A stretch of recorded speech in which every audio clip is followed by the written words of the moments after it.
Eh bien, bonjour à tous. Donc, on se retrouve aujourd'hui sur la chaîne Téléphone Adepte France pour un compte rendu du smartphone Haute-Wave W11. Donc, c'est parti. C'est parti. On va en faire le tour. Donc, nous allons commencer par le commencement. Donc, on va dans Paramètres. À propos du téléphone. Donc, on peut voir une partie de la fiche technique. On a 6 Go de RAM que vous pouvez voir. On peut étendre jusqu'à 6 Go virtuels supplémentaires pour arriver à 12 Go. Donc, piocher dans la ROM pour foutre dans la RAM. On a 256 Go de mémoire qu'on peut étendre jusqu'à 1 Tera avec une carte micro SD. Donc, il prendra soit 2 nano SIM ou une nano SIM et une micro SD. On a une caméra selfie de 16 mégapixels, une caméra arrière de 64 mégapixels, 2,0 GHz. On est sur une batterie de 20 800 mAh avec un chargeur fourni de 30 watts. On a un ratio d'écran de 1080 par 2408 pixels par pouce. On est sur Android. Bon, là, ça ne veut pas l'afficher. Android 13. Voilà. On a un mode DuraSpeed. Moi, j'ai activé pour toutes les applications. On a un Custom Case. Donc, c'est le bouton que vous avez juste à gauche là, rouge. En fait, vous pourrez paramétrer 3 applications. Vous savez, un appui normal, une application, 2 appuis, une autre application et un appui long, une 3e application. Mais moi, je m'en sers pas. Donc ça, c'est ce que je vous ai dit. Donc, c'est les 6 Go de RAM supplémentaires virtuels qu'on va piocher dans la RAM. On va dans maintenant écran. Donc, dans écran, donc le délai, on peut aller jusqu'à 30 minutes. On a un thème sombre.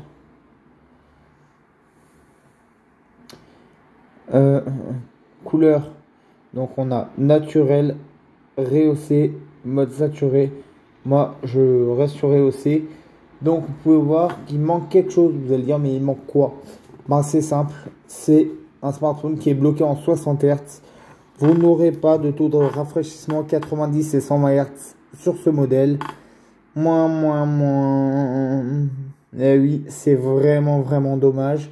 Donc c'est l'un des points faibles de ce modèle. Batterie, donc batterie de 20 800 mAh qui dit que je l'ai rechargé la dernière fois complet à 100% en début de semaine. Là, on est vendredi demain et il me reste encore 65% de batterie. Utilisation de la batterie, je vous montre, hein. C'est colossal. Voilà. Voilà. Hop. Donc, vous faites comme ça. Vous avez le multitâche, comme vous pouvez le voir. En haut, donc, là, les notifications. Ça, on supprime. Là, je vous laisse regarder les paramètres raccourcis, hein. C'est vraiment, comme vous pouvez le voir, standard à tous les autres téléphones. Ça reste dans l'Android de stock. C'est pas retouché ni retravaillé par la marque. Donc voilà. On va aller directement dans l'appareil photo, qui est l'un des plus gros atouts de ce modèle.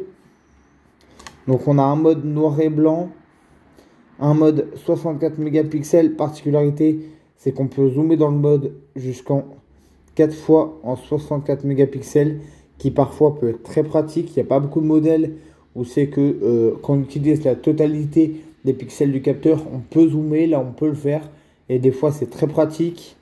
En haut, nous avons le flash, la grille, le retardateur. On va dans paramètres.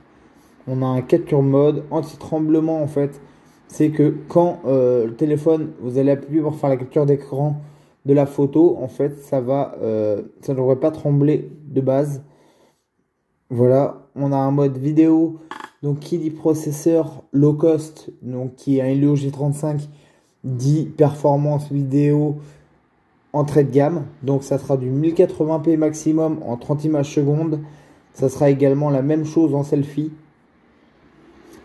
Image, hop, image, on a donc de l'intelligence artificielle.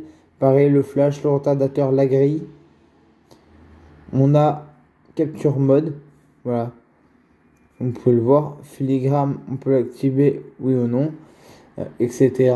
Des paramètres assez basiques. On a donc taille d'image, ça c'est bien.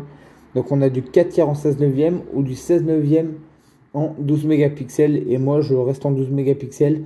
Franchement, il y a de bons capteurs. C'est des capteurs renommés en plus qu'ils ont mis dans ce modèle. Ils se sont pas foutus de nous. C'est vraiment l'une des parties les plus fortes en termes de qualité sur ce modèle. On a un mode beauté. Voilà, avec le réglage. On a un mode night vision. Donc ça, c'est la caméra infrarouge qui peut filmer pareil en Full HD 30 images secondes. Pas de stabilisation numérique également. On a un mode mort, donc où on retrouve le bokeh, le mode pro, le mode scan. On retourne dans l'image. En selfie, salut à tous. Donc on a le mode noir et blanc également. Moi, j'avoue que personnellement, j'aurais préféré à la place d'avoir ça, parce que ça, on peut le faire sur Snapseed très facilement avec n'importe quelle application sur Play Store. Mais j'aurais préféré à la place d'avoir le mode noir et blanc, un mode portrait que j'utilise beaucoup. Hop. Voilà, on peut zoomer, on peut voir que c'est net, c'est propre. Ma tronche est assez détaillée. Mode vidéo, comme je vous l'ai dit. Mode image, donc on va haut dans la roulette. Taille d'image, donc 4 tiers, 16 neuvième, 18 neuvième, 15 mégapixels. Voilà. Donc ça c'est cool, on perd très peu en pixels, on a le filigrane, anti-tremblement également. Voilà. On a également le mode beauté. Je vais vous en faire une photo pour si vous voyez la différence. Moi, ah ouais. Déjà que j'étais très très bel homme. Ah bah là ça m'embellit encore plus. Hein. Ah oui, autre particularité en selfie que je vous ai pas montré. Et c'est un atout extrêmement fort. J'ai jamais eu le modèle avant avec cette technologie. C'est que vous pouvez zoomer en 4 fois également en selfie. Allez en voir vos crottes de nez. Photo de mon œil. Voilà. Voilà. C'est là, ça fait plaisir. Donc maintenant on va aller dans Galerie. Je vais vous montrer donc des photos normales que j'ai fait sans retouche Snapseed. Et les mêmes photos que j'ai fait avec des retouches Snapseed. Et je vais vous expliquer la suite. Donc, vidéo déjà en selfie que j'ai fait tout à l'heure pour vous montrer ce que cela peut donner en qualité vidéo selfie. On peut voir que même en basse luminosité, on a une belle colorimétrie. C'est plutôt bien géré au niveau des ombrages, etc. Donc voilà. Donc, je vais vous montrer un paquet de photos. Franchement, je suis bluffé par ce smartphone. Car comme je vous l'avais dit dans une vidéo promotionnelle que j'avais fait concernant des hauts de gamme. Donc ça parlait du If150 R2 Ultra, du Oukitel WP15 et du Doogee DK10. Et je vous avais dit que j'étais intéressé par l'un de ces trois modèles qui étaient des photophones redoutables, mais haut de gamme et onéreux en termes de prix. Sachant que j'ai pas trop les moyens ces derniers temps. Et je voulais vraiment un photophone dans l'outdoor. Et je suis tombé sur le Hautwave W11. Qui franchement en photo, vous pouvez voir je zoome. C'est propre, c'est net. Il y a très très peu. Alors je sais pas si vraiment vous vous en rendez compte d'un écran derrière un autre écran. Mais c'est très peu brouillon, pixelisé, flou. Il y a beaucoup de détails dans le zoom. Ça, c'est ma tronche. Là, pareil, avec un cigare italien, on peut voir que je zoome. On voit bien les nervures du cigare. C'est bien détaillé. C'est vraiment, vraiment bluffant. Là, pareil, on peut voir, regardez le niveau de détail sur la fleur. Là, c'était la gare de ma ville. Regardez comment c'est propre. Franchement, j'ai été agréablement surpris dans le bon sens du terme par ce modèle. Donc ça, encore une fois, c'est des photos qui sont pas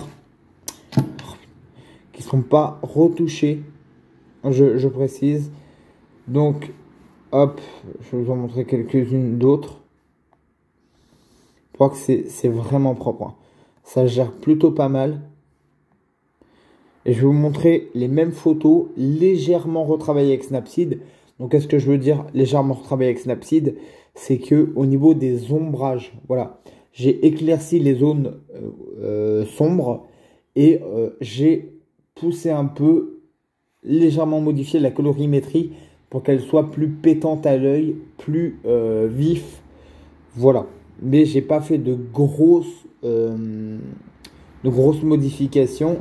Voilà, une autre photo que j'ai faite, donc mode normal avec mode IA, donc mode intelligence artificielle, au format 16 neuvième, donc en 12 mégapixels.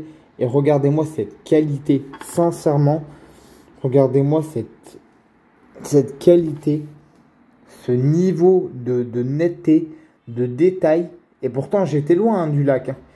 J'étais à bien 400 mètres minimum de distance entre la route, le bord de la route et le lac.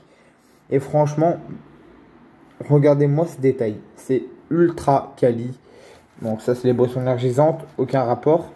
Et j'ai fait une vidéo avec la caméra arrière. Et salut, je filme à bord de l'œuvre d'art, le Haute-Foire W11. Donc je t'explique ce qui s'est passé. Oh, je me casse pas la gueule, il y avait un gros trou. J'avais voulu tenter, ils avaient rentré au magasin de Casa Leclerc un LabCube 9003. Bon, j'avance un peu. Où est la forêt? Je suis tourné sur la merveille technologique by Haute-Foire. Donc voilà, donc vous avez pu entendre la qualité du son du micro principal et voir ce que ça donne en vidéo. Vous pouvez voir qu'on a une belle colorimétrie, c'est bien géré au niveau de la colorimétrie et au niveau de détail. Franchement, des bons vidéos. Comme je vous l'ai dit, donc pas de stabilisation en vidéo. Bon, faut faire avec, mais moi en soi, en vrai, ça me dérange pas du tout.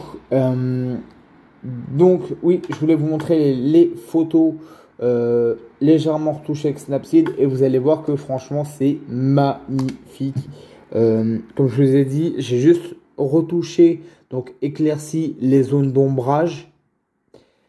J'ai juste éclairci les zones d'ombrage et c'est vraiment propre. C'est vraiment propre. Et légèrement retravaillé la colorimétrie pour voir le niveau de détail. Voilà, cette photo, je l'ai juste époustouflée en boostant un peu la colorimétrie. On a une colorimétrie qui pète, qui soit plus pétillante à l'œil, qui ait plus de peps, mais sans dénaturer la colorimétrie de base. Et pour voir que c'est ce que j'ai fait sur la totalité des photos que j'ai retouchées avec Snapseed. Et franchement, c'est très qualitatif. C'est un bonheur ce smartphone où c'est que c'est un photophone dans les téléphones de chantier à moins de 200 euros. Il vaut 186 euros. Donc 186 euros, franchement, c'est un bon modèle dans son ensemble. Franchement, moi, j'adore faire des photos, aller me balader en campagne, en nature, même n'importe où, et pouvoir faire de belles photos avec mon téléphone et pouvoir les retoucher à ma sauce, à ma guise, sans pouvoir me priver avec Snapseed, dans le sens où c'est que voilà, je vais pas être vite limité en termes de retouche par rapport aux grains et aux pixels. Ce que je veux dire par là, c'est que le nombre de pixels, là, donc j'ai un capteur de 64 mégapixels, et ce qu'il y a, c'est que je peux retoucher ma photo à ma guise, c'est-à-dire que je peux vraiment pousser ma retouche, je peux vraiment aller loin dans la retouche. C'est pas comme par exemple le i150 B2 Ultra que j'avais, où c'est que c'était un capteur interpellé, donc c'était par défaut du 12 mégapixels, mais interpellé en 200.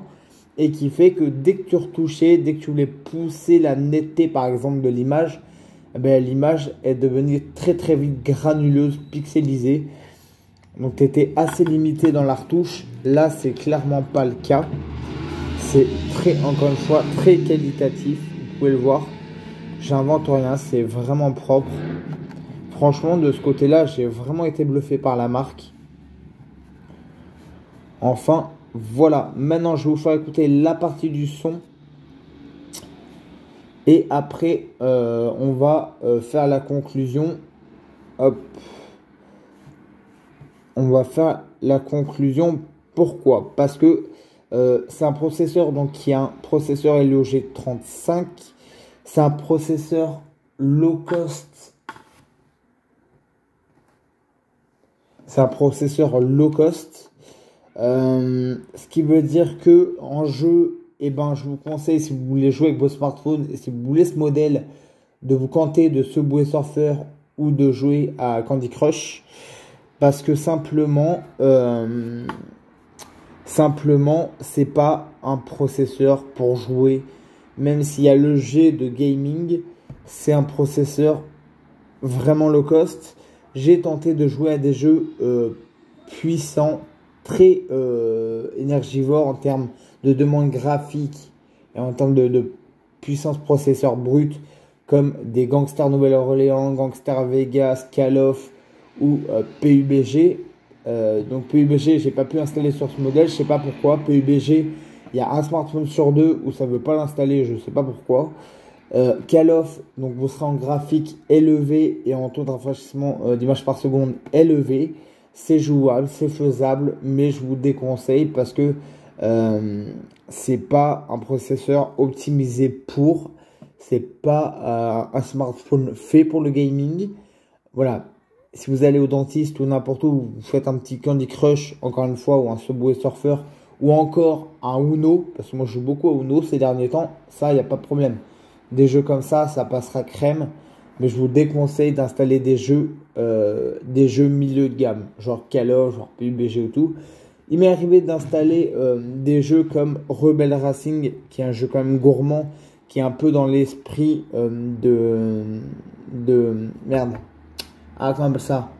De Real Racing. Ça fonctionne. Il n'y a pas trop de ralentissement. Ça fonctionne dans l'ensemble.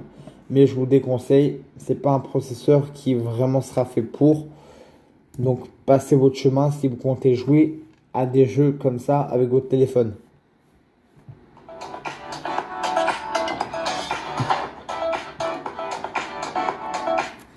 Donc là, on va s'écouter quelques musiques.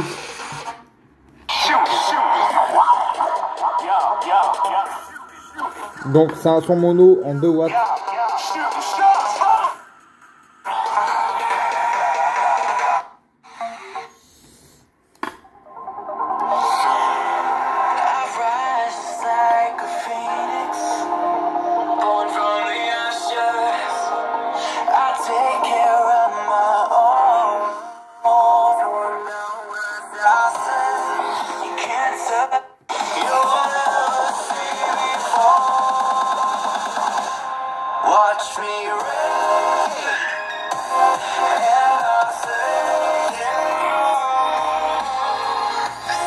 Donc on a un son qui est propre, même à pleine puissance c'est propre, ça grésille pas. Le son est assez net, il y a des basses, il y a un bon équilibre, voilà. C'est un bon processeur dans l'ensemble. Donc maintenant on va aller vite fait sur Keymobile, que je vous donne des informations un peu plus poussées sur ce modèle. Donc c'est parti, donc on a un écran LCD IPS de 6,6 pouces au format 22e en Full HD+. On a donc, comme je vous ai dit, 6 Go de RAM, 256 Go de mémoire. On a une batterie de 20 800 mAh avec une recharge 30 watts. Voici les informations, donc en termes de poids, il est équivalent à 563 grammes.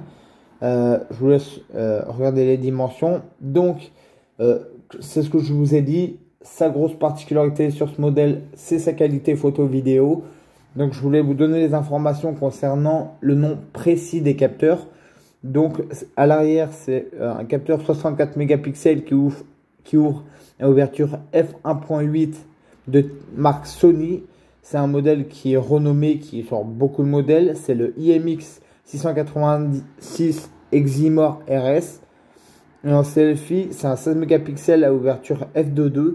C'est un Samsung. Et on va avoir en bas.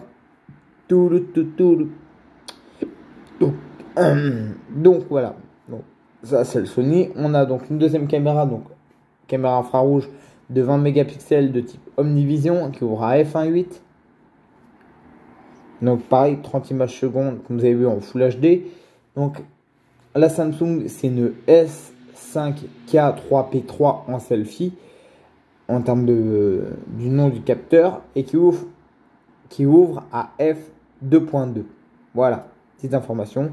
Je vous laisse voir les bandes concernant les opérateurs si cela vous intéresse. Tadam, voici la liste des bandes. Passons à la suite. Donc la suite, qu'est-ce que c'est que la suite? Vous me direz, on va faire... Hop, c'est où? La liste, il y a une liste, voilà.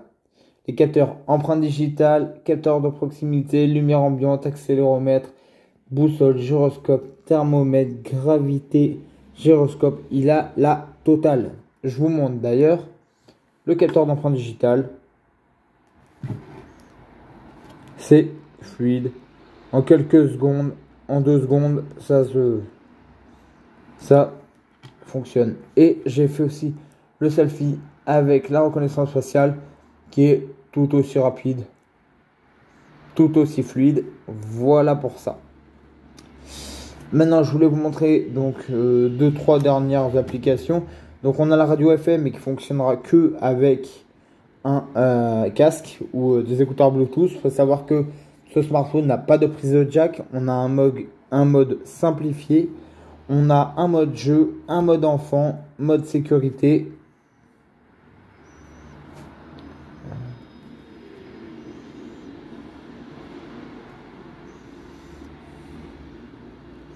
Donc voilà, je vous laisse voir. Hop. Voilà, on a une boîte à outils, donc avec les trucs de base, la boussole, le sonomètre, le pic suspendu, graduateur, le haute mesure, la loupe, l'avertissement, le plomb bob, rapporteur, la lampe de poche. Donc ça, on allume, c'est la lampe de poche.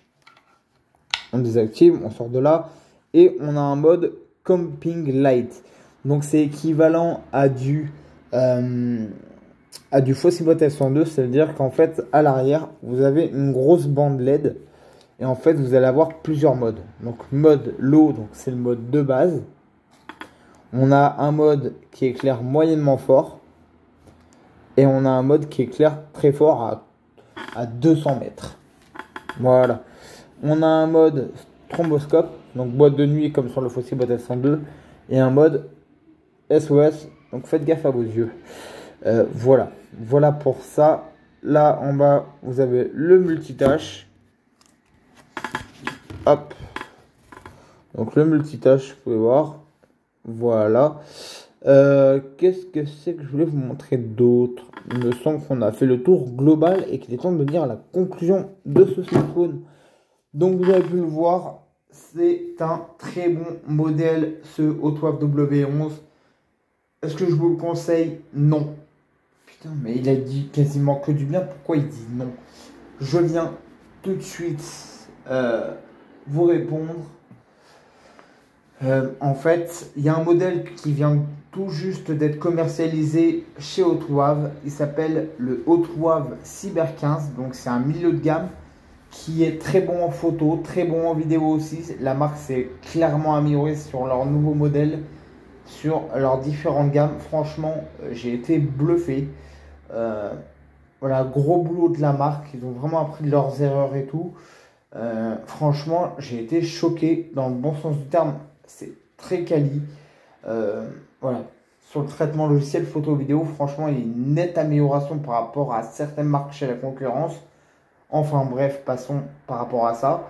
Pourquoi je vous conseille à la place le Hotwave Cyber 15? Parce que simplement, il est vendu et il vient de sortir quelques jours maintenant, est vendu au même prix que celui-là, à moins de 200 euros. On le retrouve dans les 180-190 euros. La différence, c'est qu'il a du 60, 90, 120 Hz alternative. Et en plus de ça, il a un processeur qui est 2,5 fois plus puissant que ce processeur low cost qu'ils ont été mettre dans le W11. Donc en soi, un processeur Helio G99 qui fait un peu plus de 416 000 sur Antutu, qui sera clairement meilleur, que ce soit dans le multitâche, dans les jeux, en tout, vraiment en tout au quotidien. Les réseaux sociaux et tout sera beaucoup plus fluide, beaucoup plus réactif, vous aurez beaucoup moins de latence.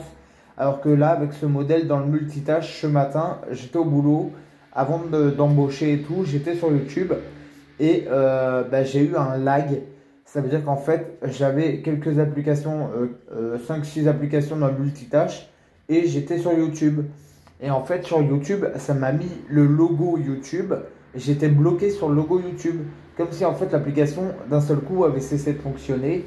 Parce que j'avais trop d'applications ouvertes dans le multitâche. Malgré que tu as 12 Go de RAM. Donc du coup en global dans le téléphone.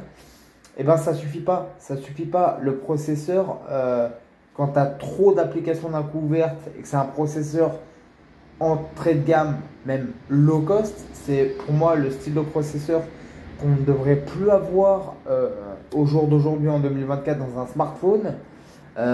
Sincèrement, j'aurais préféré mettre quelques euros de plus et avoir un processeur au minimum qui fait parfaitement le boulot, qui a clairement fait ses preuves et qui est encore beaucoup d'actualité. Je sais pas moi, au minimum un Helio G96 qui aurait été excellent. Là, non, ils ont mis un processeur très low cost qui a quelques années. Je ne sais pas pourquoi. Parce que sincèrement, si on fait l'impasse sur le processeur et que ce modèle soit bloqué en taux de rafraîchissement d'images par seconde en 60 Hz, si on enlève ces deux, pour moi, ces deux mauvais choix de la marque, ce smartphone a tout d'un excellent smartphone. On a, donc je vais refaire le topo, on a une batterie déjà qui est l'un de ses plus gros arguments à faire valoir de 20 800 mAh, compatible avec chargeur fourni de 30 watts. On a de très très bons capteurs, que ce soit en selfie comme en caméra principale, qui ont fait ses preuves sur beaucoup d'autres modèles. Et il y a une nette, mais clairement nette amélioration en termes de maîtrise logicielle, que ce soit sur la photo ou la vidéo, sur la colorimétrie, le niveau de netteté, de détail, enfin tout à prendre en compte dans le domaine. C'est vraiment un smartphone qui sont focalisés là-dessus, sur la photo, la vidéo. Et franchement, ça aurait pu être un smartphone sans faute. Si ils n'auraient pas mis un processeur ultra entrée de gamme qui a 10 ans et un blocage en 60 Hz, sincèrement, ce smartphone aurait été un sans faute. Ça aurait été vraiment un smartphone excellent. Là, c'est pour ça que je vous conseille de passer pour le même prix de ce modèle sur le Hotwave Cyber 15 qui est plus puissant. Voilà. Sur ce, c'était Dany de Elephone de France. Prenez soin de vous, prenez soin de vos proches, prenez soin de vos merveilleuses technologies. On se dit à une prochaine parce que dans quelques temps, je pense, oui, sincèrement, me prendre pour moins de 200 € le Hotwave Cyber 15. Ciao.